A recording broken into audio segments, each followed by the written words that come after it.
Hello, ladies and gentlemen, and today I am going to talk to you about the economic collapse, or, the imminent downfall of the United States of America, and a few things I think we need to do to prepare.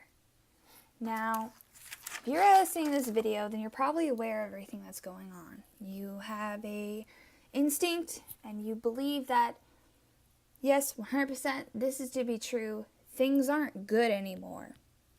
The 2008 halt of an economic downfall is now going to be continuing in 2017. Now, lately, it feels like we don't really have 5 years extra to prepare.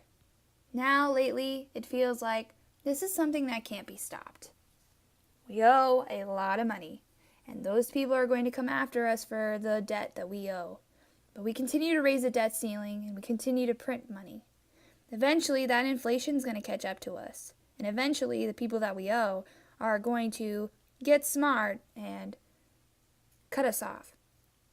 If that happens, the United States will probably go to war with the people we owe money so that we don't have to pay it. But if we go to war with someone, and they have allies, then we're going to war with everyone. And at the end of the day, when the war is over, our money will still be worthless. No one will take it anymore. Trade will probably go down. And that's that. We'll have to survive on our own. Now, how are we, the people, going to survive on our own? Well, if you don't already know, most people right now are in denial. They don't believe that the U.S. government can fall. They don't believe it can fail, and they don't believe that their money is going to be any different. They are too busy living in the now and not looking at the past or towards the future. Now, when things are really good, you're usually at a peak. And when you're at a peak, you need to fall. You need to balance. We're pretty much reaching our peak, or we think we are. And now it's time for us to fall. It is time for us to reach that plateau and balance, because life is just a wavelength. Now, the United States government has Trump in office. Trump said that we were living in a bubble and that things look good right now, but we're about to have this bubble pop. And he's correct. If there's one thing a rich guy knows, it's when his money is not going to be useful anymore. And they tend to want to make the most profit in the time while they can and get the heck out of there before everything starts going bad. Now, we the people aren't rich. We don't have a lot of money. Most of us live paycheck to paycheck. And there's not as many of us in our area, many preppers in our area, many people that we trust either. Now, if you're listening to this, you've probably listened to plenty of videos telling you what an economic collapse is, what to expect, what items to have. And that's because you're smart. That's because you know the truth. You know what's actually going on. You know what to expect, and you know what's happening. And I applaud you, because you're going to be one of the people that survives and gets through this. Now, I have some advice for you. I've been seeing plenty of economic collapse videos that are telling us that the number one thing we need to do is buy gold and silver. And I think that's a bad idea. Now, you can leave a comment down below why you think gold and silver is great. And I'm not saying that it's the worst thing in the world. I'm just saying most of us don't have the money or the patience to invest in gold and silver. We just don't. We live paycheck to paycheck. Or what little we have in savings is going to probably be all spent when the banks go out and fail. And we're probably going to take that money that we have and we're going to spend it on whatever thing we need. Food, water, storage, fire. You get the idea. So gold and silver, while it is a good idea in theory, I don't think it's practical, because when the United States dollar is worth nothing, we go to a barter system. Now, when people are hungry, They want food. They don't want gold and silver. And we, the people, are pretty smart. Do you really think that? No. No, we, the preppers, are pretty smart. And we know how to handle our gold and silver. But most of society doesn't. We're not going to know how much shillings we need or what's this worth and what's that. And people tend to want to overprice absolutely everything to get an edge. So for one tomato or one potato, they're probably going to be like, so I need 6 fire starters and a whole sheep or something. That's just how people are. It'll be outrageous and it'll cause fights. That's why when this initial economic collapse happens, we need to look at a bigger picture here. So remember, we go to a barter system, so gold and silver is not the greatest idea. So what do we need to invest in? What do we have time to invest in? Well, probably land. That's a great idea. Land has always been valuable to the people, and it is expensive as heck. Yeah.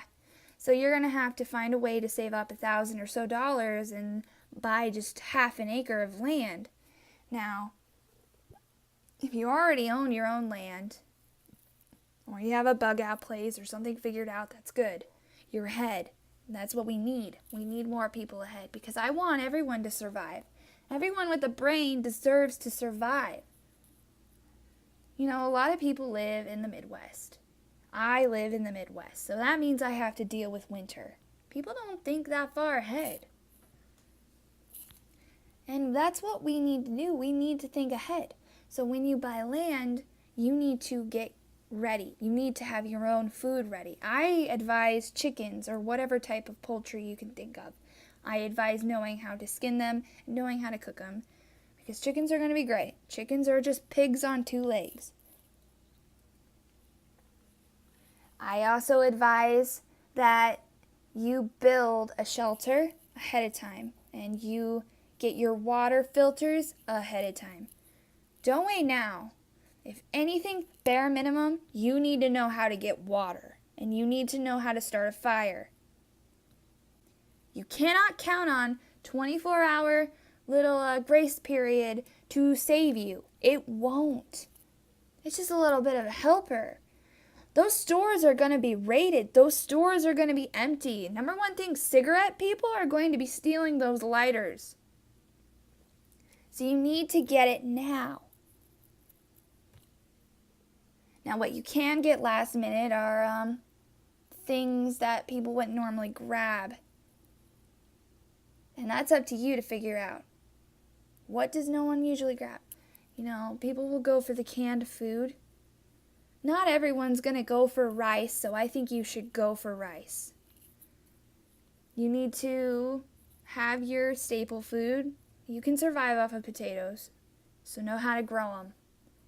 And I did a test at home, and you can grow potatoes from store-bought potatoes, but they are not nearly good as quality, and they go bad pretty fast. But you can do it. You can survive. So if you've bought your own land, you need to build a shelter. And you need to have your car ready as well, because chances are you might have to bug out. Now, I think when the collapse happens that the roads are going to be full, so chances are some of us will have to bug in. It depends on where you live and it depends on the situation. You need to have water prepared. You need to have water stored. You need filters. Do you have children? If you do, you need diapers. Plastic diapers, though, aren't reusable. So if you get cloth diapers, then you need a washboard. If you get a washboard, you probably need some soap. You can make soap out of pine needles. You can get by. You can survive. When the economy collapses, it'll be a mix of zombie apocalypse thinking when everybody's starving and trying to raid your home and hurt your family, and a mix of Amish thinking or, what your ancestors did. Cast iron cooking, entertainment with cards, and just getting by, building, hunting 24/7 until whatever recession or depression or collapse is over. But it might not be over in your lifetime when it hits. So you need to be ready for a lifetime. And you need to prepare for your children if you can. If you don't have any kids, that's great. You can prepare for yourself.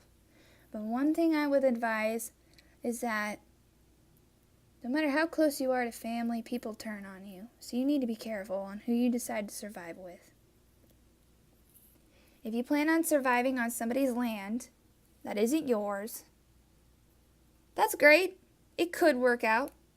But what if that person doesn't actually believe in the economic collapse? What if it's just a grandparent who just fully paid off their land you plan on staying with, or a friend, or like 8 to 10 family members? Everybody's got a plan. What about when they're hungry, and who's gonna be in charge? If you're the type of person that already knows what you're gonna do, you need to make sure that you are independent. If you rely on these other people, they can turn on you. And that's just a simple way of life. It happens all the time. When they're hungry, when they're mad, when it's hot, when there's no more internet, when their denial kicks in, they're going to take it out on the one person who actually knows what they're doing.